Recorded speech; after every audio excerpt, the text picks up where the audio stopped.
Bueno, buenas tardes para todos, para nuestros oyentes del podcast de Ecoingeniería. Les agradecemos mucho que nos sigan en nuestras redes. El día de hoy traemos un tema muy relevante y unos invitados de lujo para este espacio. Vamos a hablar sobre los contratos de suministro de energía en Colombia y vamos a revisar cómo esos contratos son una fuente obligacional. También ya vamos a preguntarle un poco a los abogados sobre esos temas que a veces se nos complican a los ingenieros y que está sujeto al efecto integrador del principio de buena fe. Entonces, pues les voy a dar la palabra para que se presenten, nos cuenten un poco la empresa de la que vienen y cómo nace esa idea de escribir este artículo que hemos visto que toma mucha relevancia, sobre todo en los contratos de largo plazo en nuestro país, en los contratos pues de largo plazo de suministro de energía. Entonces le voy a dar la palabra pues primero a Andrea, después a Orley para que por favor se presenten y entonces ya después empezamos a abordar el tema. Buenos días y bienvenidos a BQ. Gracias, Juan Diego, Orley, buenas tardes. Bueno, yo soy Andrea, mi nombre, pues, el completo es Andrea del Pilar Gómez Cano, soy abogada, egresada de la Universidad de Caldas, con una maestría en Derecho, especialista en regulación de recursos naturales y eficiencia energética y especialista también en Derecho Procesal, pero sobre todo soy abogada del sector energía. Llevo 20 años formándome profesionalmente en el sector de energía en una empresa de servicios públicos domiciliarios cuya sede principal es en Manizales. Soy la líder de contratación de Gensa.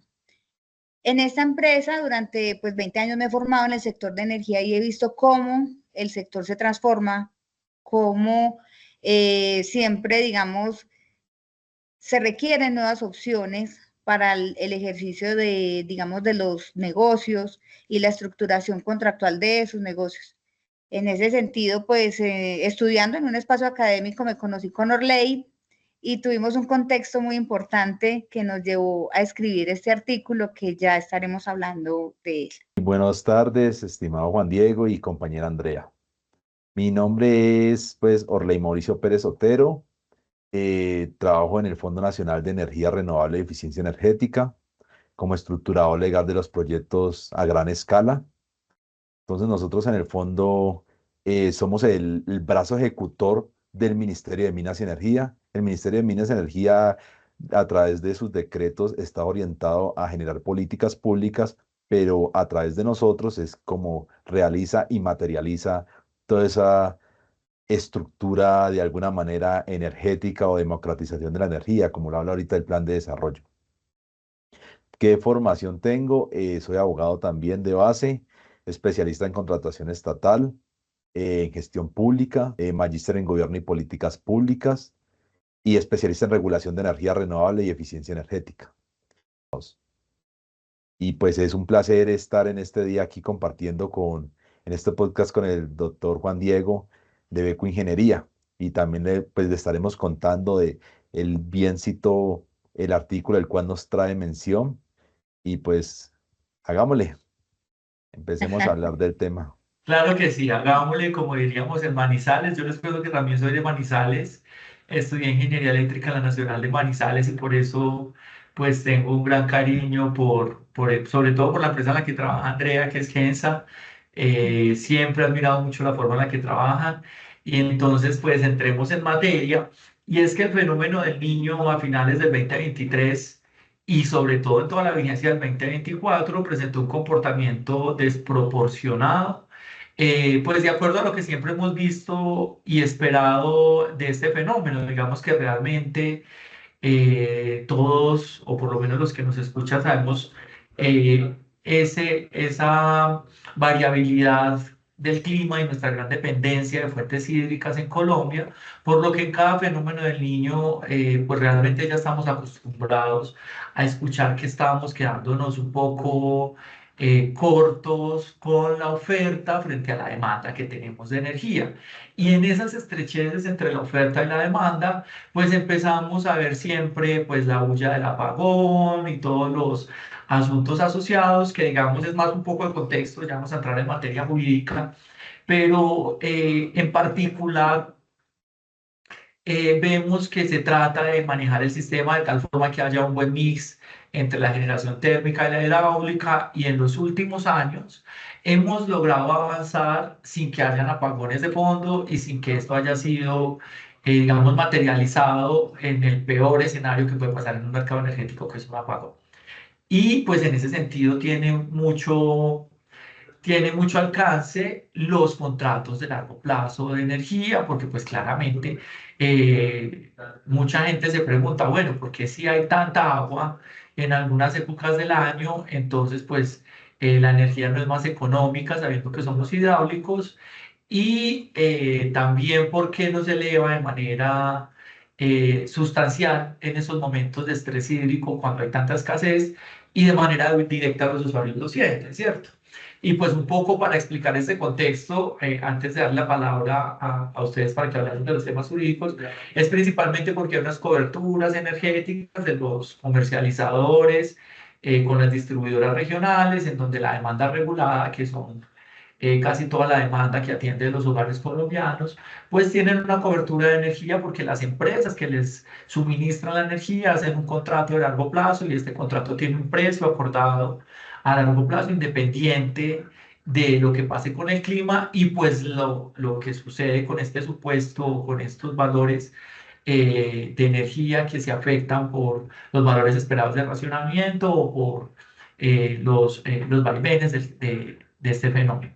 Entonces, en ese sentido ya quisiera entrar en materia, y quisiera, antes de entrar, hablar de fondo sobre el tema de lo que pasa con los contratos, que nos contaron un poco sobre la facultad de autorregulación y cómo aplica para estos contratos de energía a largo plazo. Entonces, si quieren, primero empecemos con este tema con Andrea y luego pues buscamos los otros temas con Orley.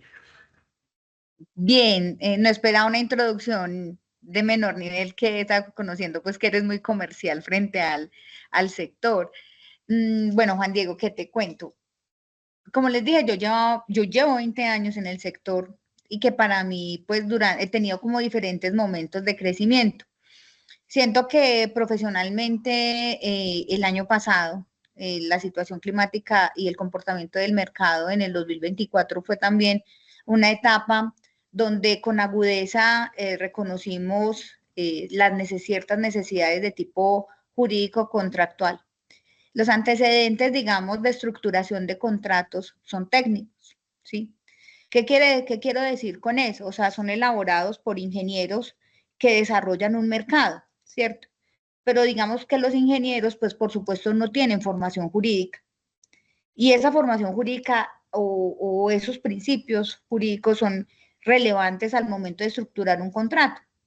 A pesar de que son muy técnicos, son regulados, digamos, muy financieros también, tienen esos componentes propios de la ingeniería. El derecho no brillaba en esos acuerdos hasta que llega el problema.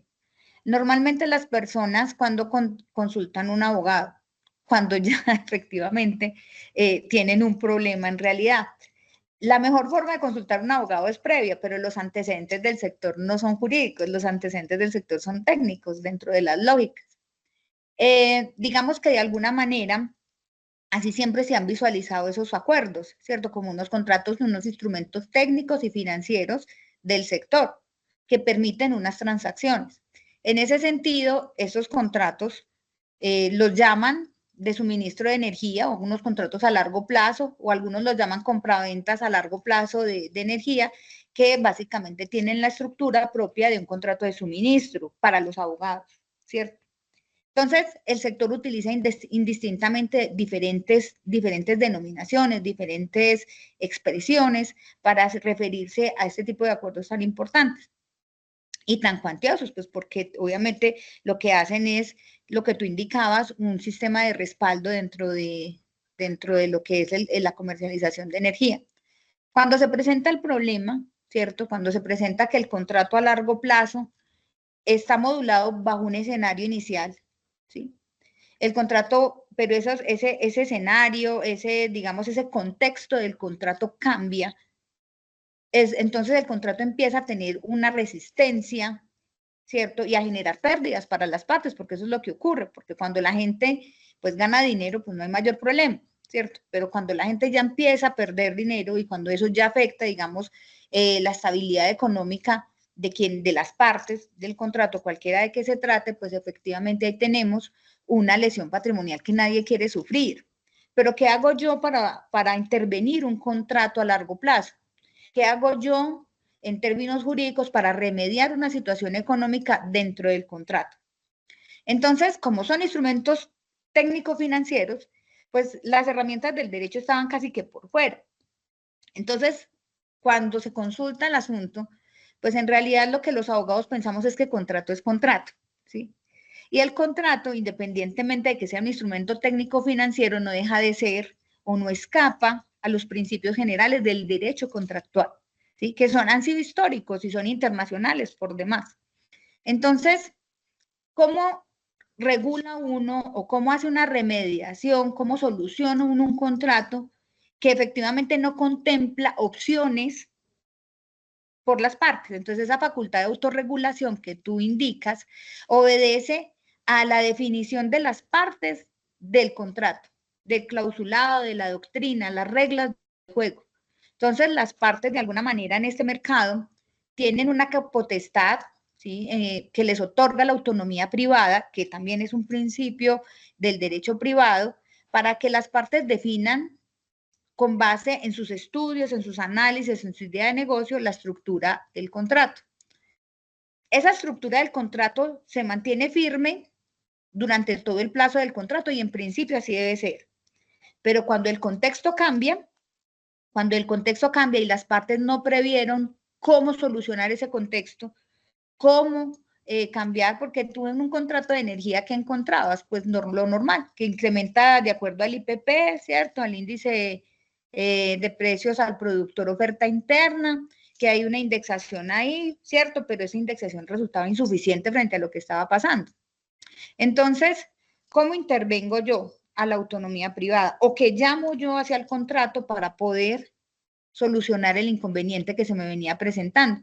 Entonces, ahí, digamos que básicamente esa facultad de autorregulación resalta el principio de autonomía privada de las partes al definir las condiciones y las reglas de juego, y resalta también que la autonomía privada no es la única fuente obligacional en un contrato, sino que hay unos principios, hay unas normas generales que vamos a integrar al contrato y que nos pueden aportar en la solución de diferentes conflictos que se presenten allí.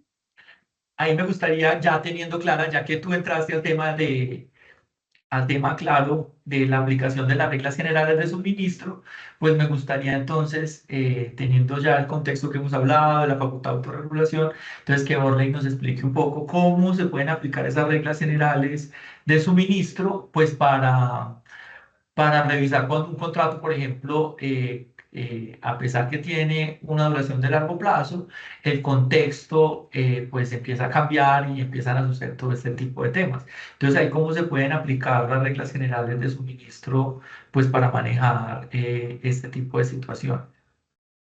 Bueno, pues como decía ya la compañera sobre el tipo de contrato que se realiza para la compra a largo plazo de energía y pues las profesiones técnicas que lo hacen y el orientado hacia la parte financiera y que la parte jurídica de alguna manera no la habían como... Si bien es cierto, la resolución 3024 da unos lineamientos generales sobre ese tipo de contrato y cómo se debe suscribir, y los aspectos comerciales, los mínimos del clausulado respecto a sucesión, liquidación o si en algún momento pues quieren rescindirlo. Eh, Como decía la compañera, el contrato es contrato. Entonces, inicialmente, para ver cómo se interviene ese tipo de contratos frente a un desequilibrio prestacional, como es el que nos contrajo en el 2024 el fenómeno del Niño, el abogado empieza a revisar unos acápites que tienen que cumplir el contrato para poder empezar a revisar y ver hasta dónde y por dónde pudiera llegar a ser las facultades que tuvieran los dos. Y el principio, como tenía en el artículo del principio de buena fe, como si bien es cierto, no está explícitamente de manera implícita por los principios generales del derecho, lo trae y se aplica. Entonces, inicialmente sabemos que una de las características de los contratos es que son típicos. Para este caso en concreto, típico es que adicionalmente lo dice alguna normativa. La resolución de la CREC 024 lo trae y el Código del Comercio en el artículo 968 pues lo asimila, como decía la compañera, al contrato de suministro. Entonces, ahí ya está la primera parte sobre este tipo de requisito para el contrato. ¿Qué otra cosa tiene ese contrato? El contrato es que es oneroso. A través de una contraprestación, el comercializador por una obligación de dar, le entrega dinero por por la entrega de energía de ese generador. Adicionalmente, de trato sucesivo, estos contratos como son a tan largo tiempo, se pactan los, según la entrega mensual o bimensual, el valor de la energía a la cual que se haya entregado. Entonces, pues es como lo primero, el checklist que se debe uno revisar para ver que, como dice la compañera, contrato es contrato. Entonces, al cumplir estos ítems, ya podemos saber de que este contrato cumple con los requisitos mínimos para ser contrato de suministro. Respecto a lo que decía el compañero Juan Diego desde el inicio, es muy importante revisar qué tipo de desequilibrio pudiera presentar aquí de manera prestacional con todo lo del fenómeno del niño y cómo ha ido como mutando eh, las empresas a tratar de buscar de cómo estos contratos, si bien es cierto, le están generando un desequilibrio, cómo rescindirlos, es que es la palabra realmente. Revisando la XM y los informes mensuales de XM durante el 2025, los contratos a largo plazo han ido disminuyendo 2,01% respecto a el 2024 frente a así sea la indexación del IPP. Entonces, esto lo que ayuda de alguna manera es ver cómo se está desincentivando los contratos ya venideros. ¿Por qué? Porque pues están buscando Claro. eh, frente a la situación que puede pasarlos, el desequilibrio, entonces lo buscan rescindir. Entonces, esta situación es muy complicada frente a que hay unos requisitos mínimos, como los que ya veníamos diciendo, de cómo estos contratos llegan a ser cada vez más el número de contratos que están rescindiendo los comercializadores que ya tienen firmado digo, los generadores con los que ya tienen firmados con los comercializadores. Entonces, ahí, ¿cómo se intervienen jurisprudencialmente? Ya al revisar estos requisitos, nosotros los abogados nos apoyamos en la jurisprudencia para poder integrar o incluir o acceder a ese tipo de contratos. En el caso de los contratos públicos, pues es más normal de que nosotros a través de la ley 80 se rigen por unos principios, mientras que en el derecho privado, pues no hay una norma que diga, no en los principios públicos de la función pública o de principios generales del derecho. Ujú. Entonces, hay dos estancias grandes de intervención y que le dio paso para que frente a un desequilibrio contractual o la cumplimiento de las prestaciones, pudiera acceder los abogados a buscar ese equilibrio de manera conciliatoria o definitivamente romperlo a través de una escisión del contrato. La sentencia 865 de 2004 es una sentencia hito porque es importante frente a esos contratos, porque frente a una situación análoga dice, el principio de buena fe aplica para los acuerdos contractuales privados. Frente a esa situación ya nos abrió una ventana para que todos los contratos que son entre privados, entre el generador y el comercializador, pueda aplicar esos principios generales del derecho de la buena fe.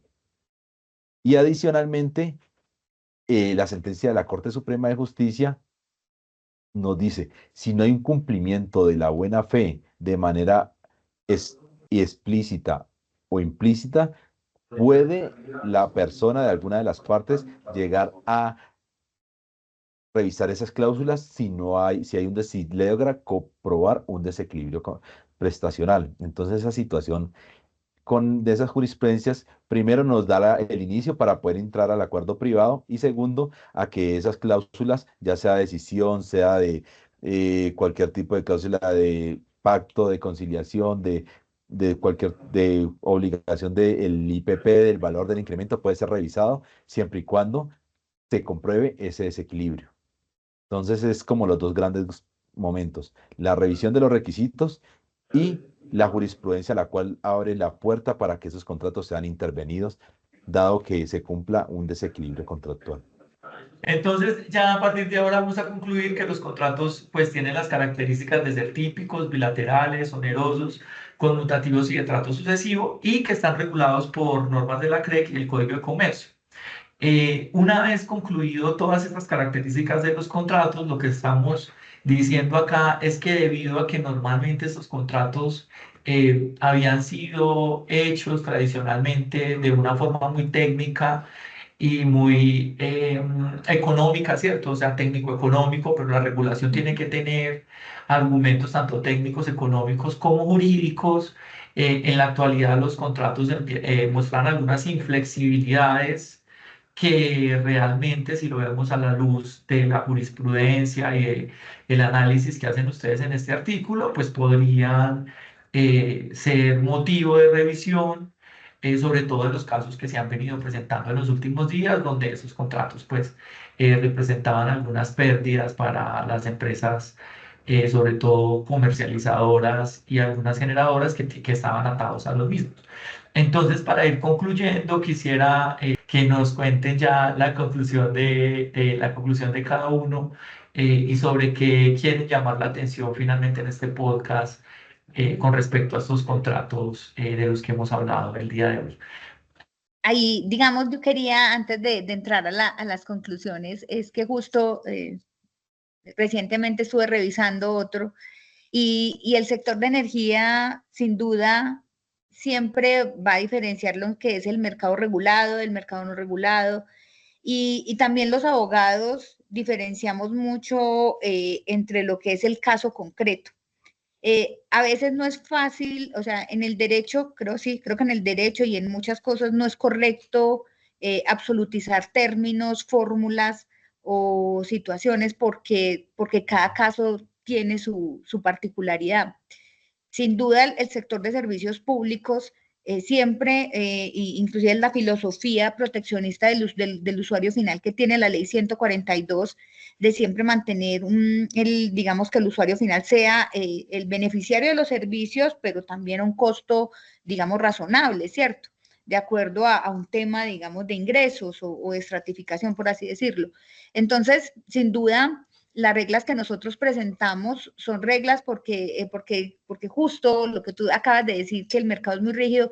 Yo estaba viendo la resolución 030 en estos días para el mercado regulado y casi que prohíbe el cambio, pero justamente porque va a afectar el usuario final, ¿cierto? Entonces, siempre como todo va a tener una cantidad de variables que presentar, pero sin duda el principal, digamos, la principal conclusión para mí dentro del análisis que Orley y yo hicimos, finalmente lo hicimos de una manera, digámoslo así, pues sustentada, pues porque somos abogados formados en el sector y tenemos, digamos, estructura jurídica y jurisprudencial que nos soporta la tesis. Pero sin duda él tiene un corte, digamos, público, yo tengo un corte un poco más comercial, pero aún así, digamos, logramos unos puntos de encuentro importantes allí, y esos puntos de encuentro dentro del que sí estamos claros es que los contratos de venta de energía, de los de largo plazo, de los que se participan en el mercado de energía mayorista, son acuerdos sujetos a la buena fe contractual.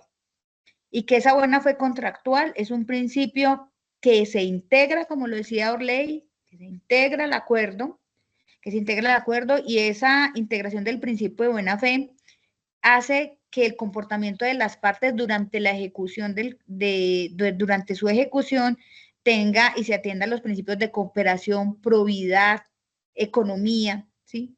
O sea, ganamos plata, pero ganamos en la buena medida, ¿cierto? Yo no voy a ganar dinero a costa de su empobrecimiento en un contrato. O sea, la buena fe contractual llama a las partes a ese razonamiento, y el derecho comparado lo avalan unos mejores términos de alguna manera. Caso es, por ejemplo, la legislación argentina, que básicamente dice que en los negocios de largo plazo, en el caso de que las partes o que observen un comportamiento desproporcionado del contrato, ese comportamiento desproporcionado debe ser autorregulado y debe ser revisado por las partes de cara a buscar una mejor solución contractual. Entonces, de cara a ese punto sería, pues, de mi parte, una de las principales conclusiones del artículo. Claro que sí, pues sobre todo el tema que mencionas tú, que siempre se busca también el beneficio del usuario, sobre todo uno que es profesor de mercados. Claro que tiene que ser buscando el beneficio del usuario, pues porque el usuario es el que finalmente termina pagando todo. O sea, en últimas, la tarifa se le cobra al usuario la transmisión, la generación, la distribución, y ese kilovatio hora pues tiene un componente que, repito, paga el usuario. Por eso las leyes normalmente son en defensa del usuario. Y en ese sentido, esto es apenas un componente de la fórmula, que es el kilovatio en la generación. Y en ese punto tú tienes razón.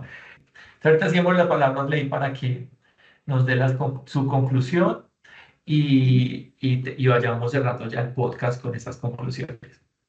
Ok, muy importante respecto a lo que dice la compañera frente a esos pilares que da la buena fe.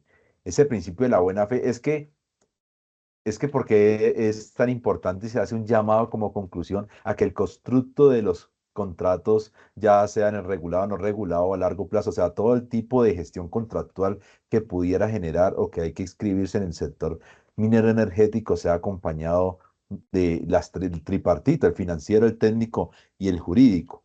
Claro que en la parte jurídica hay muchas cosas que están de manera supra a la voluntad de las partes. Entonces, si bien es cierto, en el derecho privado la voluntad de las partes prima, mira lo que pasa como en la sentencia 865 que le dio una apertura a que los principios generales del derecho se apliquen a ese contrato. Entonces, respecto al pilar de la equidad, que es como el eje central de la buena fe, que equitativamente todos dos ganen bien. Entonces, es esa situación de que la aplicación de el derecho y se hace un llamado a que todo el tipo de contratos generados en el sector sean acompañados y sean revisados por no solamente inclusión, uno dirá, pues es que el contractualista tiene muy claro eso, ¿no? La parte supra de contractual y asociada a los principios, eso ya va a la parte constitucional.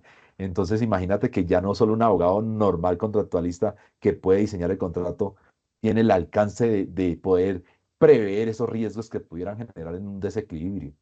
Entonces, más aún, entonces se hace necesario que sea como de la parte tripartita para que tengan y se cubran todos esos riesgos, disminuyendo pues todos esos problemas que se pueden generar en avalancha, porque te imaginas lo que vos decís, o sea, si hubiera pasado el 2024 y ese bajón del fenómeno del niño hubiera pues, sido prolongado, te imaginas la cantidad de avalanchas de contratos buscando a escindir los generadores o los comercializadores porque ya están reventados, Claro. o la parte del generador porque ve que es que en el mercado, en la bolsa va a ganar más plata y vea, yo estoy con eje IPP, que es lo máximo que yo en el clausulado pude haber pactado. Entonces, pues, eso es una gran conclusión de que, primero, pues gracias a Dios el fenómeno del niño no continuó y se estabilizó el mercado un poco. Y pues segundo es que los contratos ya nos hemos dado cuenta que frente a cualquier tipo de eh, desequilibrio se hace necesario no post el abogado, sino desde manera previamente. Finalmente, tomando las conclusiones de todos, es muy interesante el artículo, yo me disfruté leerlo y disfruté este podcast, sobre todo porque los contratos de largo plazo son necesarios en el mercado, Claro. porque con base en los mercados de largo plazo y en esas ventas de energías futuras, para que lo entienda un poco la audiencia, es que se pueden construir las grandes hidroeléctricas y los grandes proyectos en general de generación de energía, porque muchas veces ese balance financiero solamente cierra pues con un contrato de venta de energía de largo plazo. Entonces así es que se expande el sistema eléctrico. Por eso en muchas ocasiones los contratos de largo plazo terminan siendo necesarios para el mercado. Y en ese sentido, pues con lo que acabamos de ver, esperamos que tengamos claro que hay unos escenarios que permitirían la revisión de esas condiciones de juego y en buena fe se deberían revisar esas condiciones, sobre todo si hay unos desbalances desproporcionados que pueden llegar incluso a llevar a la quiebra a una empresa de comercialización Claro. en muchos casos. Les agradezco mucho haber venido a este podcast en PQ. Ustedes saben que está su casa. Actualmente estamos en Colombia, en Perú, en Ecuador, estamos en nuestra expansión internacional y pues somos un consultor y un supervisor técnico de obra. Venimos del sector de oil and gas, pero ya tenemos nuestra línea de energía y de energía renovable. Entonces, muchas gracias por el espacio, muchas gracias por compartir su conocimiento y su estudio con nosotros y los esperamos en una próxima edición de nuestro podcast. Muchas gracias. A ti, Juan Diego, gracias por la invitación y a BQ Ingeniería por estar con nosotros en este momento, brindarnos este espacio y darnos la importancia a los argumentos jurídicos que presentan temas tan interesantes sobre el mercado de energía. Muchas gracias, Juan Diego, por la invitación y a BQ también por generar estos espacios de diálogo y de conversación para que sea más abierto el mundo energético.